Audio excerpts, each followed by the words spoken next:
Some sense in which I was looking toward today indicated that you might want to go for a fallibilism that wasn't fallibilism across the board.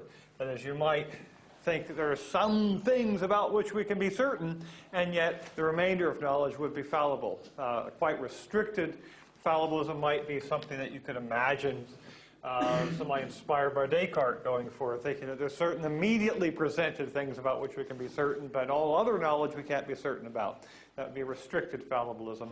And a somewhat less restricted fallibilism would be what I think you get in G.E. Moore, where Moore, well, it's probably a mistake to think of him as being a fallibilist at all. He does seem to think that there are certain things about which we can be certain, though I would assume there would be a great deal of other things apart from sort of immediate knowledge that we can't be certain about. So you can imagine being fallibilist with respect to one area of knowledge and infallibilist about others. Today and next time, there will be a common theme. Today I'm talking about G.E. Moore's proof of the external world, which I'm thinking of as being relevant to Cartesian external world skepticism. Next time we'll be talking about Roderick Chisholm's epistemological particularism, and that's mostly connected with the problem of the criterion.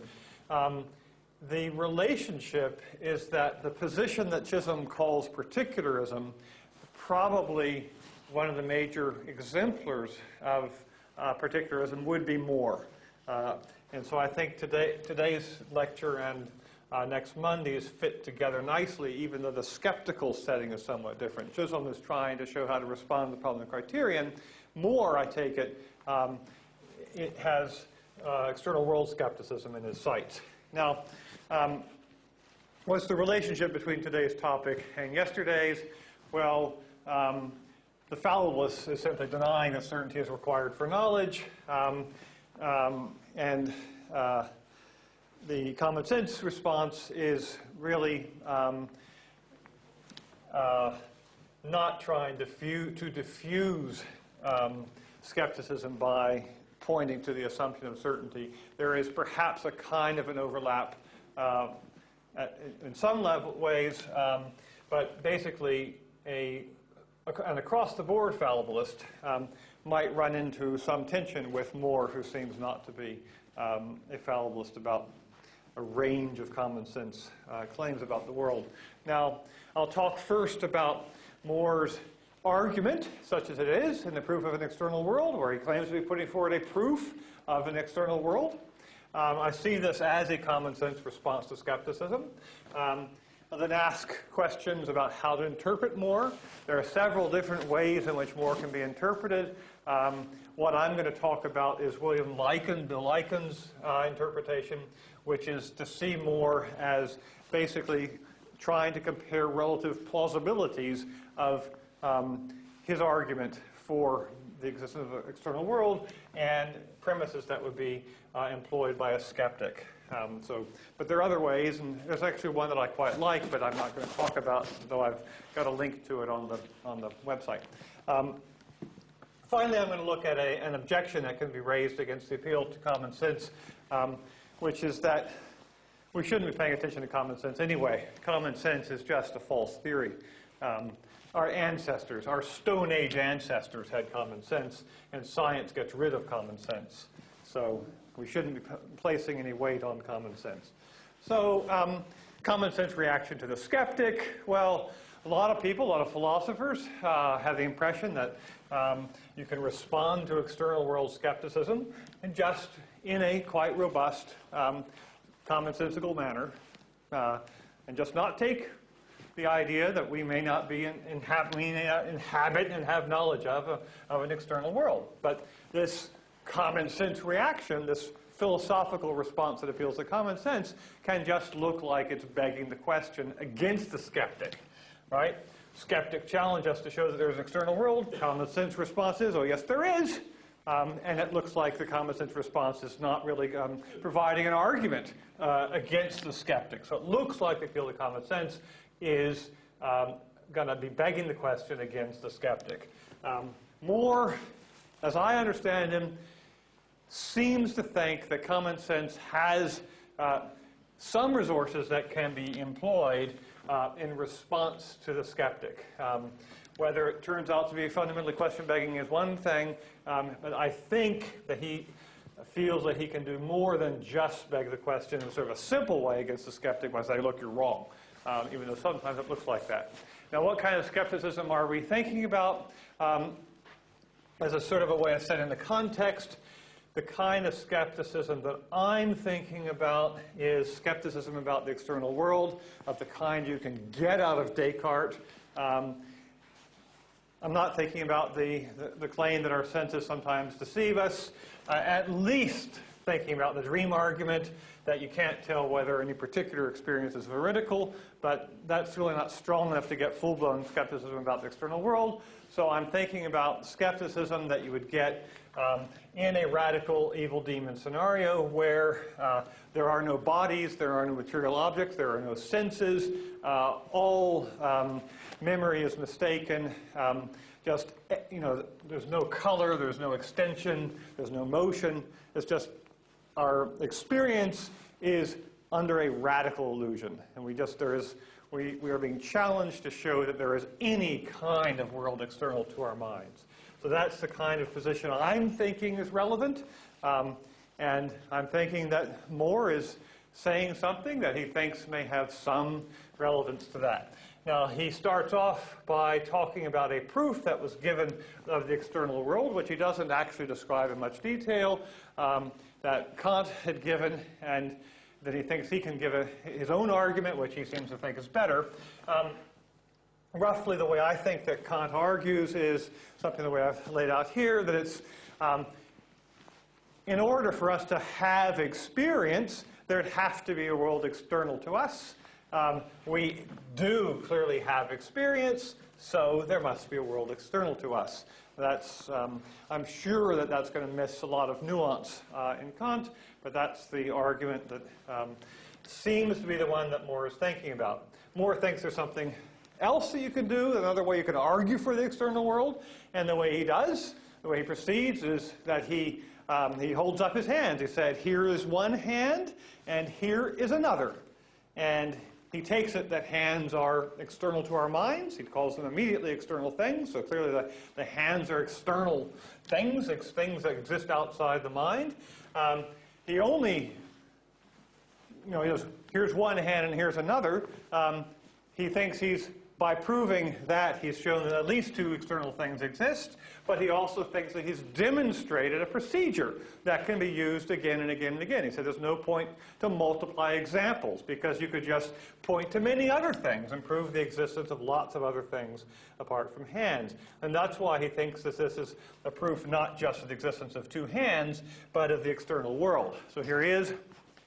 I can prove now that two human hands exist. How? By holding up my two hands and saying, as I make a certain gesture with the right hand, here is one hand, and adding, as I make a certain gesture with the left, and here's another. And if by doing this I have proved ipso facto the existence of external things, you will all see that I can also do it now in numbers of other ways. There is no need to multiply examples. So he thinks that by holding up his hands, he's proving the existence of the external world.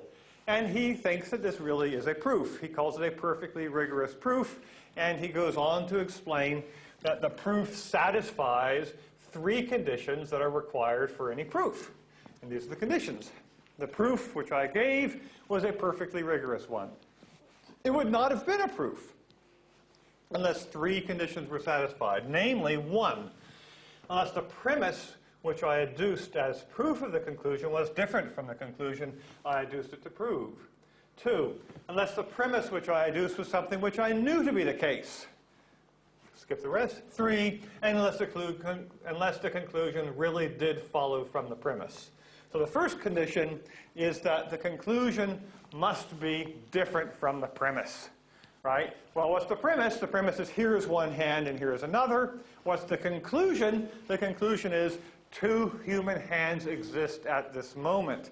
And the thought is that the conclusion could be true even if the premise isn't. Right? Because he might have had, a banana and an apple. So it could have been false that here's one hand and here's another. But still, it's the case. two human hands exist is logically distinct from that, so the conclusion is different from the premise. That's the first condition that he requires for a proof, that the conclusion is different from the premise. So the premise is being used to establish a different claim. The next condition, and maybe this is going to be the one where you think that the question is being begged against the skeptic. The next condition is that the premise of the proof has to actually be known to be true. And Moore claims that he knows that here is one hand and here is another. And when he attempts to justify us, he doesn't really mess around. He says it would be absurd to think otherwise. He said that would be like wondering whether I do not know that I'm now standing up and talking, right?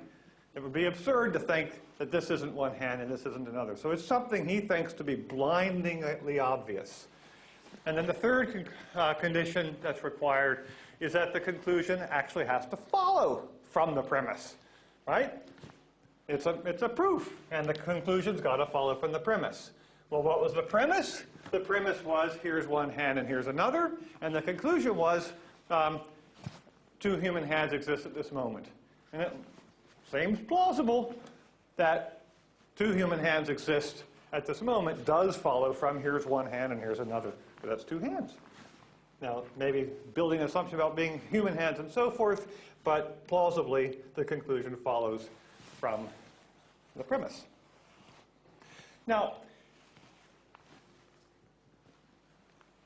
plausibly, arguably, the proof he's proposed does satisfy those conditions. So you might think prima facie it looks like a proof in the sense that he's outlined. But you still might wonder about whether this does prove the existence of the external world, right? And here's the way a lot of people are going to react. Think about the dream argument.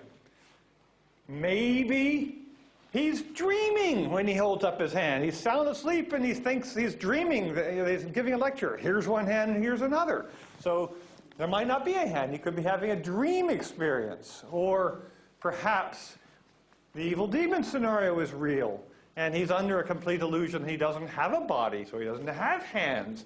The evil demon is making him have the illusion that here's one hand and here another, right? So it seems like it's possible that he could think he's holding up a hand and being sound asleep, dreaming, or subject to the massive illusion of the evil demon. Looks like you might want to respond that these things are possible, so you might think that merely thinking that you hold up your hands, or merely claiming, or merely doing it, doesn't show that you're not subject to one of these illusions, right? That's the worry, and the worry is how then could Moore's proof of an external world be a solution or a response to this Cartesian external world skepticism, right? If it's possible for you to be under a massive illusion and have the impression that you're holding up your hands but not actually have a body or hands, then you wouldn't really be proving the existence of an external world at all. Now, what is Moore doing? At least part of what he's doing is trying to show that we do actually have perfectly standard, ordinary ways of proving various claims. And part of what I think he's trying to do is show that how we do prove claims in ordinary circumstances works with sort of standards that are different from the standards that have been set up by the skeptic. And in this sense, I do see a parallel between fallibilism and Moore, because the fallibilist is pointing out that the skeptic is working within appropriate standards, and Moore, too, seems to be pointing out that there's something questionable about the standards that are being imported by the skeptic. Now, Moore shows that his argument, that his proof of the existence of external things,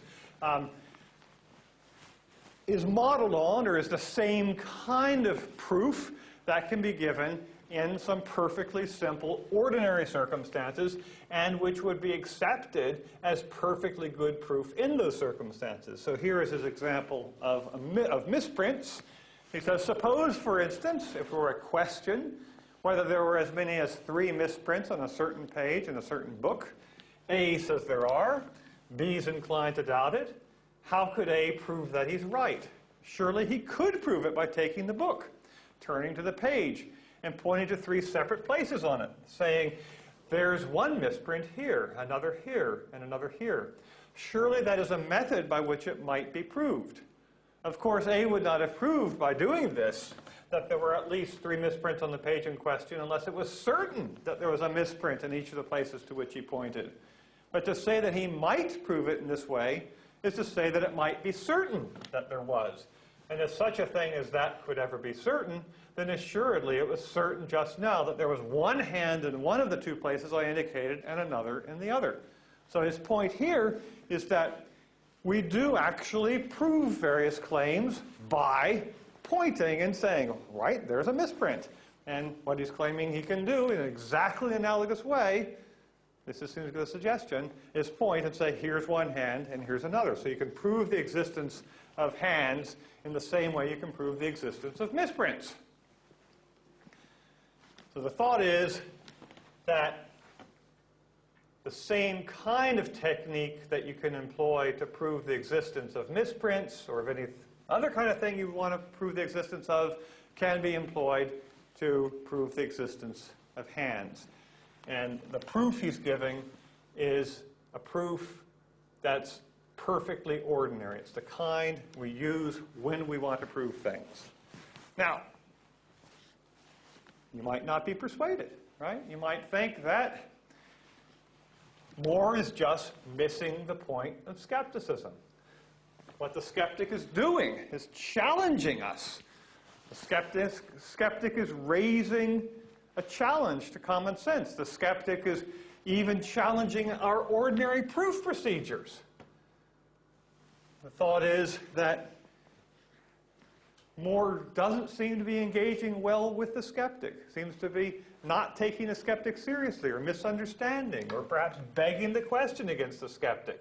Because the skeptic is simply challenging these ordinary procedures for proving claims, which More is using to argue that the external world exists. Now, a few things to be said. One is at least that More has tried to show that the argument he's given is a proof. It satisfies the 3 conditions he outlines for a proof. But he says something interesting about the premise of the proof. He admits that his proof of the external world, right, he wants to call it a proof of the external world. He admits that that proof depends upon premise that has not itself been proven. But he thinks it's possible to know something that you haven't proven.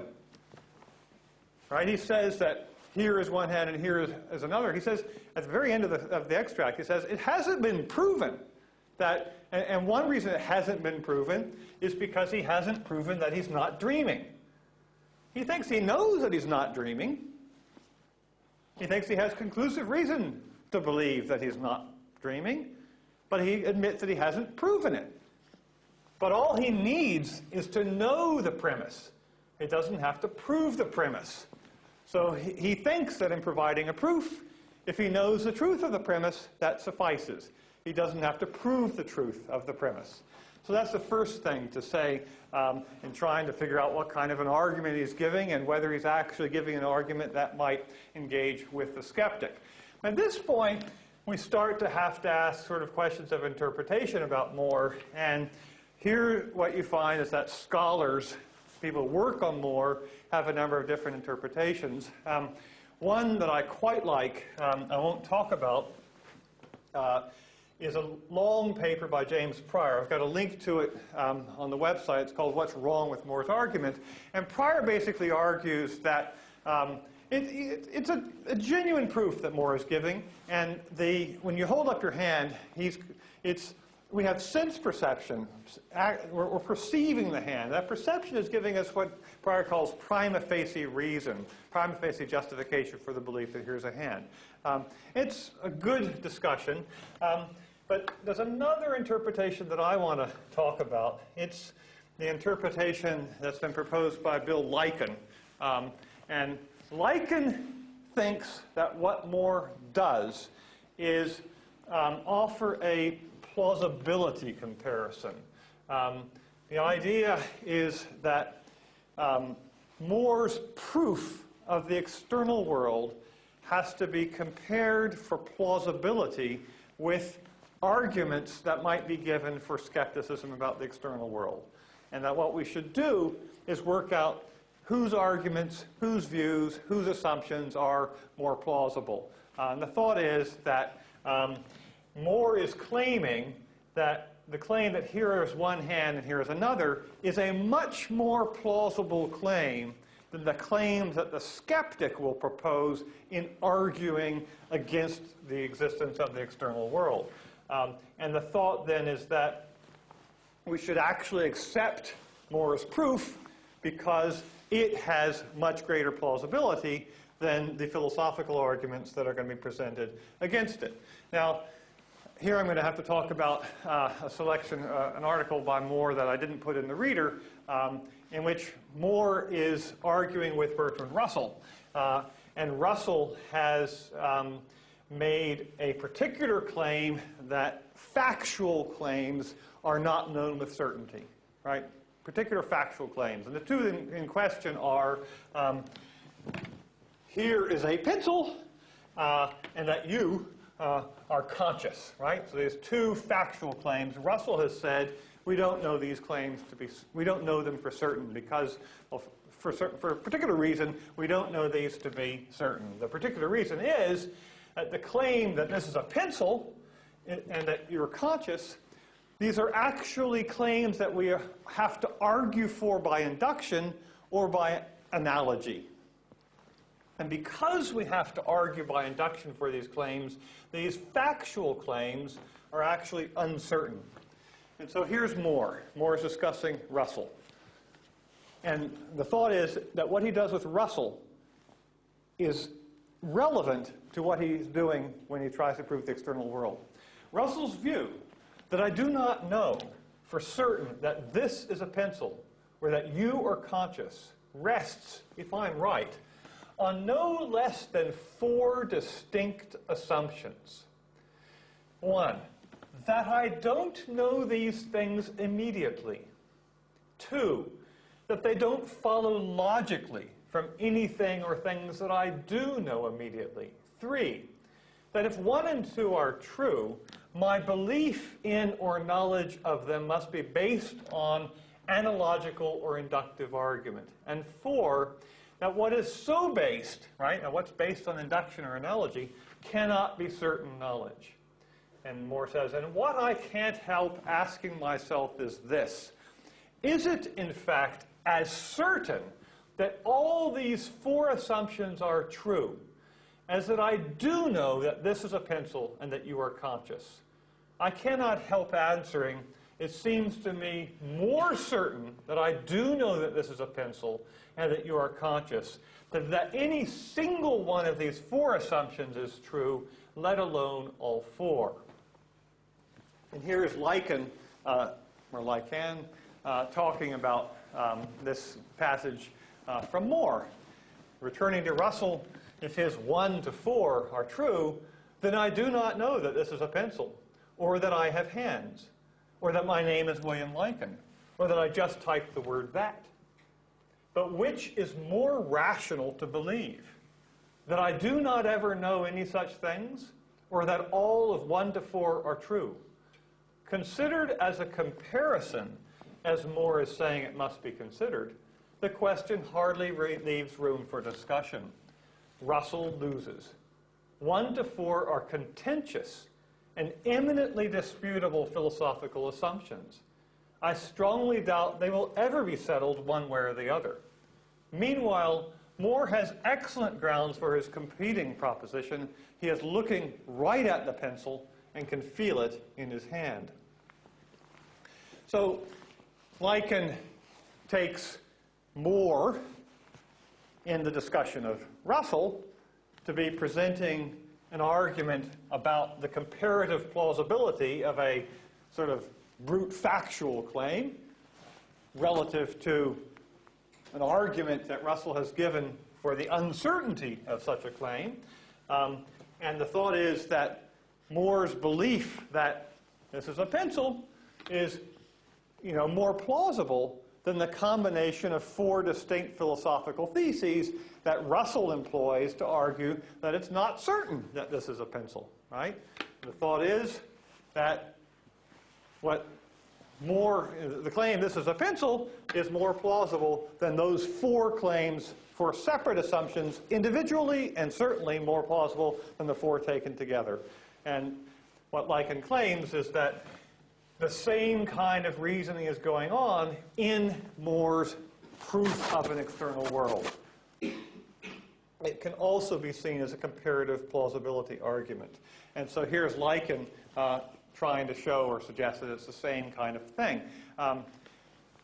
The reality of material objects is entailed by something More altogether reasonably believes, that he has hands. So, presented with any philosophical argument designed to show that there is no external world, we must look at the argument's premises and compare their plausibility to that of our belief that we have hands. It is a sure bet that the philosophical argument will have some characteristically abstract and contentious premise, one that certainly pales in credibility beside here is one hand and here is another. Thus, dialectically speaking, it's hard to see how any purely philosophical argument could show that there is no external world, and More's proof stands. So that's the thought. The thought is that the skeptical argument that leads to skepticism about the external world is going to have to employ a number of philosophical assumptions. Those assumptions are going to have to be less plausible than the simple claim that here's a hand. And so we should simply prefer the claim that here is a hand, and so that there's an external world, as being more plausible than the skeptical argument, because the skeptical argument is going to draw on a bunch of contentious assumptions, and we can simply dismiss the skeptical argument because it makes a lot of implausible assumptions that are far more implausible than the simple claim that here's a hand, right? So the thought is that that's the kind of argument that More is actually giving when he does his proof of the external world. Now, so that's sort of a particular interpretation that can be proposed of More. I want to actually look at another kind of an objection that can be presented to More, which is really an objection against any appeal to common sense whatsoever. There's a sort of a strong tradition, not a dominant, but an important tradition in philosophy that holds that common sense is not something that we should be treating as sacrosanct. There is a famous phrase that common sense is the metaphysics of the Stone Age. This phrase is usually attributed to Russell. I've never been able to find it. I don't know whether something he said as opposed to wrote. But the idea is that common sense it's a kind of a theory. It's actually very primitive. It's a kind of theory that our ancestors developed. And that basically common sense is a false theory, which is being rejected and eliminated by the advance of science. Science is pretty much leading us to reject common sense. And if this is true, right, if there's something wrong with common sense, if common sense is just false theory that we got from our Stone Age ancestors, then we shouldn't be placing any epistemic weight on it, right? More seems to be placing a lot of weight on common sense. If common sense is just mistaken ancestral belief, primitive belief that's going to be thrown out with the advance of science, then we shouldn't be placing any emphasis on it. And here's a famous quote from an early 20th century physicist named Arthur Eddington. Eddington was a physicist who dabbled in philosophy. And this is his famous two tables. He's apparently writing some lectures, and to set the stage, I take it he sat down at a table, right? but he gets confused. I've settled down to the task of writing these lectures and have drawn up my chairs to my 2 tables. 2 tables. One of them has been familiar to me from earliest years. It's a commonplace object of that environment which I call the world. It has extension, right? It takes up space. It's comparatively permanent. It's colored. Above all, it's substantial. By substantial, I do not merely mean that it does not collapse when I lean upon it. I mean that it is constituted of substance. Table number 2 is my scientific table. My scientific table is mostly emptiness. Sparsely scattered in that emptiness are numerous electric charges rushing about with great speed. But their combined bulk amounts to less than 1/1000th of the bulk of the table itself. There is nothing substantial about my second table. It's nearly all empty space. My second scientific table is the only one which is really there, whatever there may be. Now, somebody like Eddington sees a conflict between science and common sense. And they think that there's a kind of a tension. On the one hand, you've got the idea that material objects like the table are solid objects, and you've got the idea that physics is telling us, or as Eddington would put it, the table of physics as opposed to the table of common sense. Physics is telling us that these solid objects actually are pretty much mostly empty space. And yet, according to Eddington, it's the table of physics that's there, that's really there. So the common sense table isn't there. And the implication is that common sense is mistaken. And given this, right, if common sense is just fundamentally mistaken in such a profound way, then we shouldn't be doing what Moore's done, which is to place epistemological weight or a burden on common sense. Now, there is this tradition. There is this tradition that sees a conflict between science and common sense, and which takes the view that common sense will actually just disappear. It'll be eliminated. In fact, that's a position in the philosophy of mind and sometimes in metaphysics called eliminativism, and the idea is that the dictates of common sense, what we ordinarily think about ourselves, is going to wind up being false. Now, here's a way of responding, at least to Eddington. I said I think he got confused. He said he sits down at his table, and there's 2 tables, the table of common sense and the table of physics. Well, there was only one table, right? He sat down at one table. There aren't 2 tables. What's happening is that there is this one table that's being described in 2 quite different ways. One way is the way it's being described in common sense, and the other way is the way it's being described by science. So one table is being described in 2 different ways.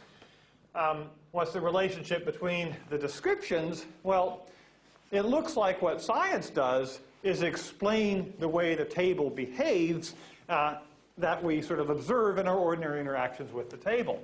So there's a way in which you could sort of make the descriptions. You need to set them in context. There's a table, and science explains the behavior of this object that we perceive with our ordinary senses.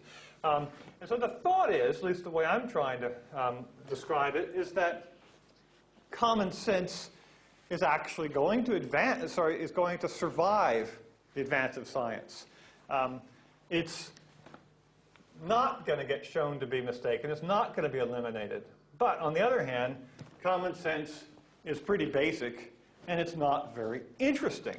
Let me just give you an example. This is a quote from David Armstrong, who's an Australian philosopher, and a particular passage in one of his books, and in a number of his works, he simply endorses a kind of a Moorean approach to certain kind of basic facts. And so here he is giving us some examples of what he calls Moorean truths, general Moorean truths.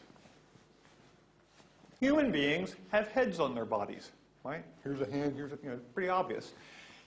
Have heads on their bodies and hands and feet. They eat and drink, reproduce, and eventually die. They live in a world that contains, besides man-made things, other objects such as trees, rivers, mountains, winds, fires. These are general Morean truths, right? Truths of the kind that More would have asserted. And a good rough test for the members of this class is that it's almost embarrassing to mention them outside the context of philosophy. Each person, furthermore, has a stock of particular Morean truths that do no more than overlap with Morean truths of others. So up above, he was talking about general Morean truths, things like human beings have heads on their bodies, right? General claim. But then there would be particular Morean truths, which each of us can help ourselves to just by presumably immediate experience. So the thought is there are some pretty basic claims which we can help ourselves to as a matter of common sense. It's unlikely that this level of common sense is going to be replaced by science. It provides us with kind of truths that are so basic that science isn't going to show, right? Science isn't going to show us that humans don't have heads on their shoulders. Whatever it shows us about how we're structured and what we're made up of, it's not going to overturn that. So these aren't the kind of things that science is going to lead us to reject. But on the other hand, these truths are not very interesting and they're not very surprising. On the other hand, they can actually serve as a starting point for philosophy, right? Which is what More was trying to do. More was taking these basic Morean truths and using them as the starting point for philosophy. So in More's hands, they're the starting point for his proof of the existence of an external world. Now, we'll be continuing with this theme in two ways. Next week, I'll be talking about Roderick Chisholm's particularism, and More is an example of what Chisholm would call a particularist. A particularist is somebody who thinks we have lots of particular bits of knowledge and that our access to these items of knowledge precedes our epistemological reflections. Here's one hand and here's another. That's an example of an item of knowledge, and we can then do some epistemology about it. And then from that I'll move on to contextualism, which in a sense you can think of as saying something like, when More is thinking about the external world, that's one context, sort of in the context of common sense and ordinary talk and discourse. But when the skeptic starts getting us to think about external world evil demon problems, the skeptic has set up another context. And knowledge, the word knowledge, is sensitive to context. You might be fine saying that you know something in an ordinary context, but once you shift into a skeptical context, you can no longer use the word know, or you can't say you know. That'll be what we get onto after that. Okay, so plenty of time for questions. I'm wondering, looking back again at More's argument, I must say, I don't think he's twisted any skeptics' argument. But basically, he's trying to conduct a proof about external objects, say, external world object. Whether or not he could have gone down the pathway of saying, even if there was an evil demon coming in all this additional argument, let's just say he gets a new argument, a novel argument, however good or bad it might be, a skeptical argument against his position, and he's basically there taking all that on board. The very fact that he's got new knowledge, new information coming in, either from an evil demon or from a real skeptic, he can just bang, or he can move away from his two-handed proof and say, I caught you. You're an external object because I had no knowledge of this at time T1. I've now got knowledge, new knowledge, and it proves that there are external things. I mean, in terms of the... It's the Putnam argument, basically. Yeah, in terms of the brain and that sort of thing, or Descartes, it would be external to the mind, the demon. It doesn't entail that there's external objects, right? Because the demon could just be providing you with new thoughts. You said something at the beginning, though. His argument, I wasn't convinced by his argument, in terms of I don't think he's convinced any skeptics. Oh yeah, that, right. Yes, so that's, we have to ask, we have to consider this. Is it actually the case that the requirement for a satisfactory response to the skeptic, and that way of describing it may tend to make you anticipate a certain thing, is it a requirement that it be able to persuade a skeptic? Is that what's required for a So, does a satisfactory response to the problem of skepticism require that we be able to come up with an argument that would persuade a skeptic? And I mean, if you might think that that's what's required, right? That the skeptic would have to agree that they've been refuted. But you might also think, look, the skeptic has set things up in such a way that they're not going to be refuted. So you could ask us to do that, but in fact we could actually provide another sort of argument which isn't going to be such that it's going to persuade that person that they're wrong, but is,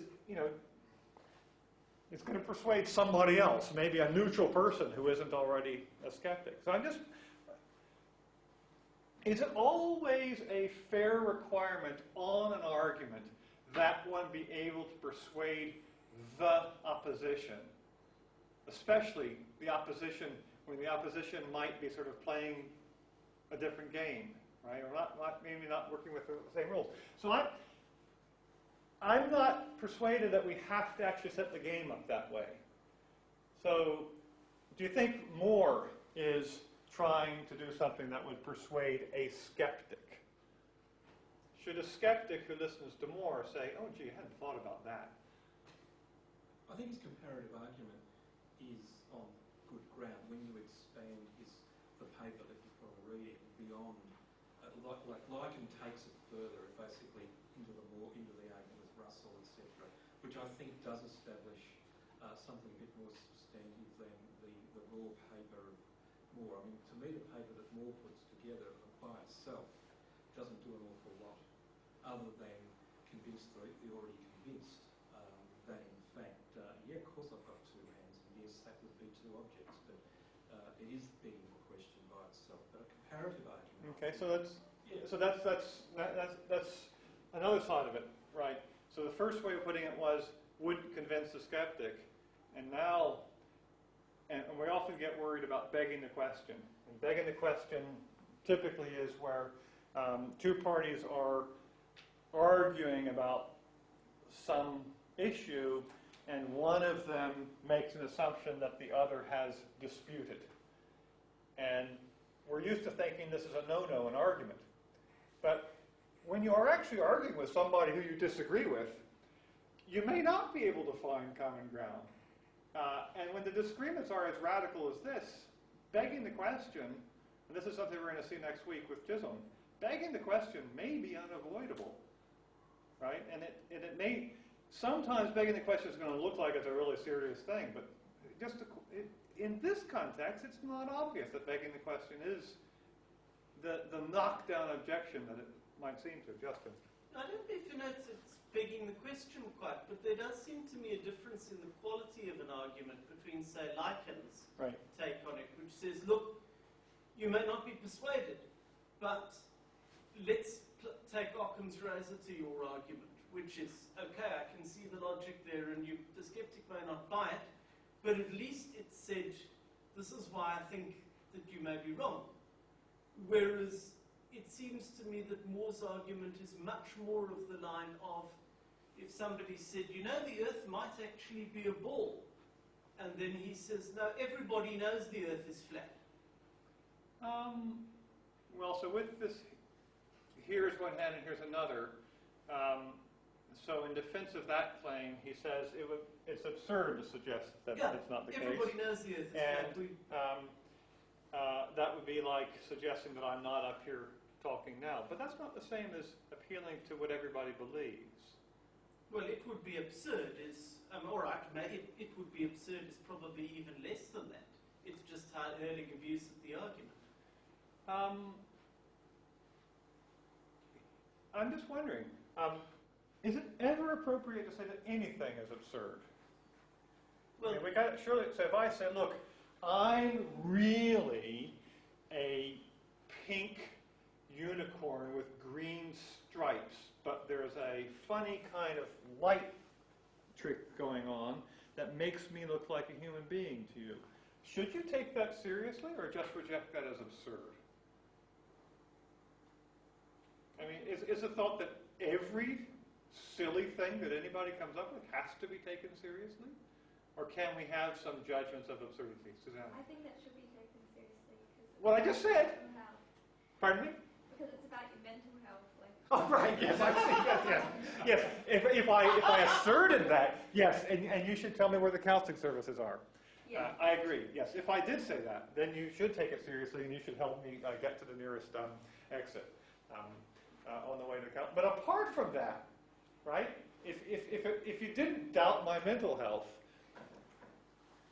I think that we do. What's wrong with the judgment of absurdity? Now, you might think the skeptic should not be dismissed as being absurd, but surely we dismiss huge amounts of claims as being absurd. usually we go, usually the argument doesn't just go, that's absurd. It goes, or if we can't find anything to say why, we give a question. But usually an argument goes, that's absurd because. Right. And if you can't do the because bit, if you cannot do the because bit, rather than finding it too much effort or whatever. And you think that Moore couldn't say, here's one hand, here's another, and the cause would be, look, I'm staring at my hand. But I'm awake. that's these are what the normal skeptic's circumstances. thrown into question, isn't it? But these are the kind of things he could say. It's not obvious that he is just blurting out that it's absurd, that he would be able to do more than that. And the skeptic, why should the skeptic make him doubt that this is an absurd thing to say? Just because the skeptic can invent some weird scenario, why does that make skepticism something we have to take seriously? So was he bothered to write a paper at all? Quite. Well, presumably he was trying to wrestle with the greats of the philosophical tradition, who, right? I mean, the paper starts with Kant talks about the scandal of philosophy that we haven't been able to prove the external world. He could have ignored it, or he could have tried to make a contribution. And he was trying to make a contribution, and the contribution was to a tradition that had people taking skepticism seriously. So he's considered important enough, Kant's argument and whatever else, to basically put a paper together, but in that particular paper hasn't really seriously built up the alternative argument very well, like he's not taking the trouble to do that. Not so clear. I mean, people write books about it. Wittgenstein has the text that he died with on certainty starts off with more and just runs on for whatever it is, 80 pages. As I said to the first two today, sometimes it seems like the dumbest, simplest, most naive argument in philosophy. Sometimes it seems like it's really onto something. I agree. People are trying to get at it. People are going to say, look, this just isn't getting the point. And some people are going to say, yes, it's right on the point. I mean, I don't see why it should come down to, like, is more right to reject the skeptic? Yep. Or, how do we usually go about doing things? Can't you just say, yeah, they're setting different standards? Right. Proof, like, I don't see why we have to have this kind of, usually we take that standard to be absurd, whereas this is the more kind of operative kind of standard. So I think that that's going to be comfortably set within the contextualist approach that we're going to look at, where the idea is going to be we have an ordinary set of circumstances in which we can work with notions like knowledge and so forth, but these notions are actually sensitive to context in various ways, and so it might be that we're going to say in this current context that we know something, but we could then sort of shift the conversation a little bit in such a way that we're now working in a different context. And now it's no longer true that I know this is a pencil or a pen or whatever it is.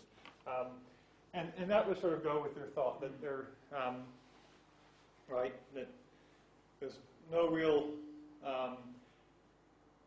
need to sort of choose between them. You know,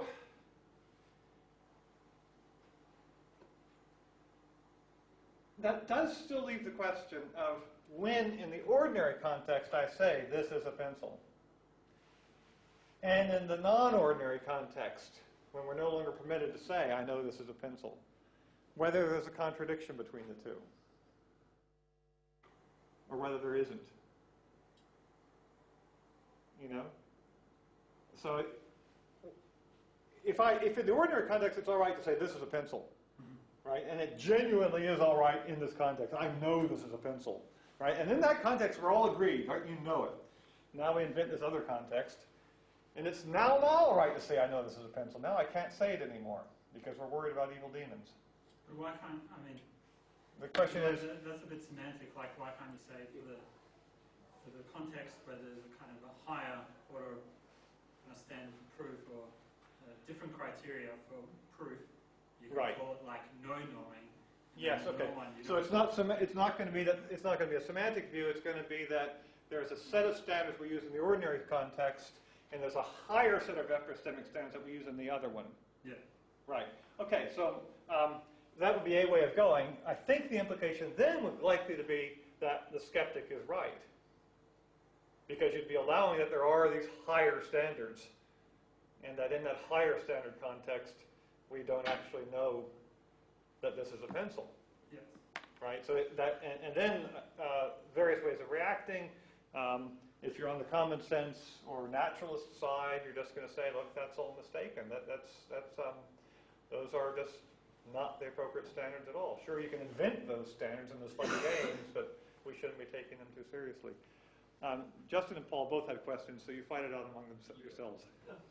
It depends. It just seems to me that there's not, there's whether or not it's higher or lower standards. I think in a sense, there's inevitably going to be some contextual variation in that.